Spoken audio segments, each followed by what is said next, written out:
She whispered it, but I heard her. She smells like poverty. I was holding her child when she said it. Hey everyone, welcome to my channel. I'm Lillian, and here I share stories, thoughts, and moments from my friends. My grandson, Arjun, had just drifted off in my arms, his tiny hand curled around the edge of my dupatta like he was afraid I'd vanish. I had just sung him an old lullaby my mother used to hum to me when the monsoon rain hit the tin roof of our village home. The tune cracked and soft from years of wear. He'd eaten mashed bananas and rubbed most of it onto my sleeve, and I hadn't minded. I loved him with a softness that surprised even me sometimes, not because I didn't expect it, but because after 70 years of enduring so much hardness, I didn't think I had any softness left. The words floated in from the kitchen, smug, hushed, sharp enough to slice skin. She smells like poverty. Her voice, Hannah's, was dripping with disgust, as though she were discussing a garbage bin left too long in the sun. My son said nothing, not a word, not even the smallest protest. I didn't move. I didn't call her out. I just laid Arjun down gently in his crib and pulled the little knitted elephant to his side. Then I stood quietly in the doorway, listening to the refrigerator hum as she talked about weekend plans and gluten-free options. The next morning I washed my cardigan in the sink, the same cardigan she called shabby chic when her Instagram followers were watching, and just shabby when they weren't. My name is Mira Patel. I am 70 years old. I have sewn more stitches in my life than most people have taken breaths. I was born in a small village in Gujarat. My father was a tailor, my mother a schoolteacher. We had very little, but enough. I was the third daughter. Too many mouths, too many saris to wash, and not enough land. I learned early that quiet women were useful women. My hands were always moving, shelling peas, darning socks, folding laundry, but sewing was the first thing that felt like mine. When I sat with a needle, I disappeared into it. I still do. I married Arvind when I was 21, a kind, practical man with thick eyebrows and a laugh like a burst balloon. We moved to America when we were both in our 30s, chasing a better life. He worked in a factory. I worked in homes, then dry cleaners, then sewing shops. We rented, saved, pinched pennies like they might cry out. I kept a tin under our bed where I stored every extra dollar, wrapped in plastic and labelled in Gujarati. Then came Raj, one child, our only son, born after 3 miscarriages and 1 stillbirth. He was our world. I remember staying up nights sewing extra pieces so we could afford violin lessons. I remember hand-stitching tiny stars onto his school uniform collar because he liked to feel special when he walked into class. I remember when he got into university, I sold my gold bangles without hesitation. When Arvind died, quietly, while stirring sugar into his tea, I thought the grief would destroy me, but Raj needed me, so I kept going. When he met Hannah, I smiled politely. She wore tight jeans and expensive perfume. Her nails were always done in colours that reminded me of beetles. She was polite at first, distant but sweet. "You don't have to call me Betty if it feels weird," she'd said with a smile. I never did. She didn't call me Ma either, just her when speaking to others. Her room is downstairs. Her chai smells up the kitchen.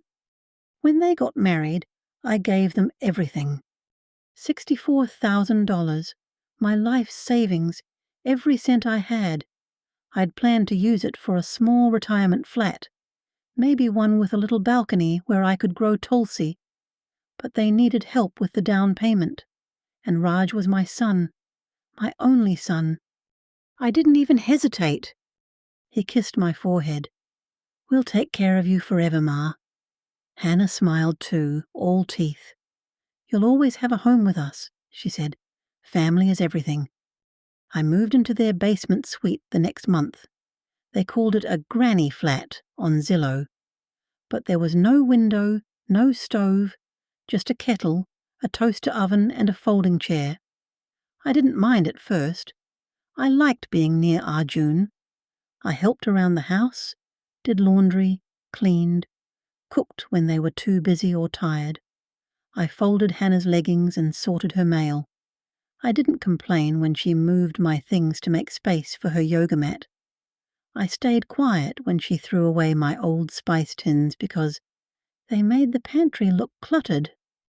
But over time, something began to crack. Not suddenly, not like glass shattering, but like a fabric that has been worn too thin. A tear at the seam. I noticed it in small things at first. They started buying groceries I didn't know how to cook with. Kale, quinoa, oat milk. They stopped asking if I wanted to join dinner. Then came the whispering. "She leaves turmeric stains on the counters. Don't let her hold the baby right after cooking. The smell lingers. She watches TV too loud." One day, I found my favorite sari crumpled in a donation bag marked Goodwill. Another time, I asked if I could make pakoras for Arjun's birthday, and Hannah said, "Maybe we can have those at your party, Mira." Then came the photos. They were going through family pictures to frame for the hallway. I watched as Hannah clicked through dozens. "No, not that one. She's in the background," she said. "She, not your mom. Just she." I was cropped out of everyone, but nothing, not the basement, the silence, the exclusion, hurt like what I heard that evening in the kitchen. "She smells like poverty." Not loud, just sharp and cold like a dagger dipped in honey. They were planning a weekend away. "Your mom can babysit," she said. "She is used to being alone. Honestly, I think she likes it. And have you noticed? She kind of smells like old spices and mothballs. I don't know. Like poverty. I can't." Raj didn't correct her. He didn't defend me. He just muttered something about turning on the baby monitor. I stood there for a long time after laying Arjun down. I touched my cardigan, the same one I'd worn for years, and inhaled. I smelled cardamom, masoor dal, earth, love, history, sacrifice, survival. Poverty? Maybe? But it was earned, not stolen. That night I didn't sleep. I stared at the ceiling and let the silence settle into my bones. I realized something. I had confused sacrifice for love. And now I was done. The next morning I woke up before the sun. I made tea, quietly, carefully, the way I always did, and didn't bother offering anyone a cup. I sat at the folding table in my basement room, the steam from the masala chai curling into the air, and pulled out the blue folder from the drawer. Inside were bank statements, old letters, the original house purchase paperwork. My name was there, on the down payment wire transfer. They'd added me to the joint savings account too, because Raj had insisted, "It's easier for taxes this way, Ma." I never touched a dollar of it. I trusted him. He was my son. But now I realized, trust without dignity is just dependence. I called the credit union and set an appointment. Then I packed a bag. Not the big suitcase, just a small square duffel, one salwar kameez, a wool shawl, my thimble, and the small framed photo of Arvind and me on our wedding day. By the time I came upstairs, Hannah was already in her gym clothes, eating a rice cake smeared with almond butter. "You're up early," she said, not looking at me. "Arjun didn't sleep well. I think he's teething." I nodded. "I won't be home tonight." She blinked. "Sorry, what?" "I have an appointment." Her face twitched. Surprise, maybe annoyance. With who? The bank. Raj looked up from his phone, suddenly alert. Everything okay, Ma? I'm taking care of some things, I said. Don't worry. He nodded, but something in his eyes flickered. Worry? Guilt? I couldn't tell any more. I'd stopped trying to read his expressions when I realized he'd stopped trying to read mine. The woman at the bank, Janet, in her 60s with pearl earrings and kind eyes, looked over my paperwork. You want to withdraw your name from this joint account? Yes. And move your share to a new personal account? Yes. She didn't ask why. She simply offered me a small smile and nodded. You'd be surprised how many mothers do this, she said softly. I signed the papers with steady hands, not because I wasn't scared, but because I was tired of being scared. Next, I went to the retirement village I'd secretly visited 3 months before, back when I first started feeling like a guest in my own life. I had applied quietly. The rent wasn't cheap, but I could afford it, now that I had taken back what was mine. The building wasn't fancy, but it was warm. It smelled like fresh laundry and cinnamon. There was a small courtyard with a garden and a common room where a group of women were playing cards and laughing too loudly. I liked that. Move-in date? The manager asked. Tomorrow, I said, if possible. I returned to their house late that evening. Raj was putting Arjun to bed. Hannah was on the couch, scrolling through her phone. You didn't say where you were going, she muttered, not looking up. I said I had an appointment. I thought maybe you got lost or something. Her voice had a sharp edge, like she wanted to sting me, but still be able to claim she was just being helpful. I walked past her and went downstairs. I folded my remaining clothes, wrapped the photo frame in a towel, and placed it in my duffel. That night I wrote a letter. Dear Raj, you were my heart, my reason. Everything I did for you. But I realize now that in giving you everything, I gave you permission to forget what I was worth. This house was built with my savings. The food in your fridge, the crib your son sleeps in, the security you both take for granted. I helped give that to you, not for thanks, just for respect. You don't owe me anything, Beta, but I don't owe you silence either. I have removed my name from the house account and the savings. The trust for Arjun, the one I set up when he was born, I've also withdrawn. I hope one day you'll tell him the truth about the woman who rocked him to sleep every night. I am not angry, just done. Ma, I left before sunrise. No fanfare, just a cab pulling away from the curb with my duffel at my feet and the sunrise bleeding into the sky like a quiet promise. The retirement village gave me a small room on the second floor. It had a window with a view of the garden, a sewing table, if I wanted to use it, and a kettle, for real tea, not oat milk nonsense. The first thing I unpacked was my sewing box. A week later, I walked past a boutique on Main Street. It had a sign in the window. Tailor wanted, must have experience with hand finishing. I smiled, walked in, asked to speak to the owner. The girl behind the counter looked about 25, pierced nose, kind eyes. Her name was Lena. I told her I used to sew bridal blouses in Gujarat. No machine, just silk thread and patience. She looked skeptical. Do you have a portfolio? I pulled a napkin from my purse. On it I'd embroidered a single peacock feather. Neat, delicate. She stared at it like it was a painting. When can you start? She asked. 2 weeks later, Raj called. 4 missed calls, then a voicemail. Ma, Hannah said you took your name off everything. Is everything okay? Just call me back, please. Then a text. "We didn't mean what you think you heard." I didn't respond. A few days after that, they came to the retirement home. Raj looked tired, like he hadn't slept. Hannah looked worse, furious, eyes red, not from sadness, from embarrassment. "We're struggling now," she said, arms folded. "Groceries are more expensive. You can't just walk away like this." I smiled gently. Then I reached into my bag and handed her a receipt from the last grocery trip I made before I left. $312.49.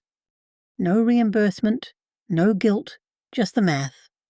Hannah stared at the receipt like it might burst into flames in her hands. "You're seriously handing this to me?" she snapped. I didn't answer right away. I just sat down slowly on the garden bench behind me, motioning for her to do the same. She didn't. Raj stood beside her, face pale, eyes flicking from me to the ground, like a boy who's broken a window and hopes no one notices. "I fed your son, cleaned your kitchen, folded your laundry, and boiled the lentils you ate without saying thank you," I said softly. "For 3 years. And I never once asked for anything back. That receipt? That's the last thing I ever bought for your home. Consider it a souvenir." "I didn't ask you to do those things," Hannah said, lips tight. "You chose to." "Yes," I said. "I chose to love my family, and you chose to treat me like a stain you couldn't scrub out." Raj stepped forward.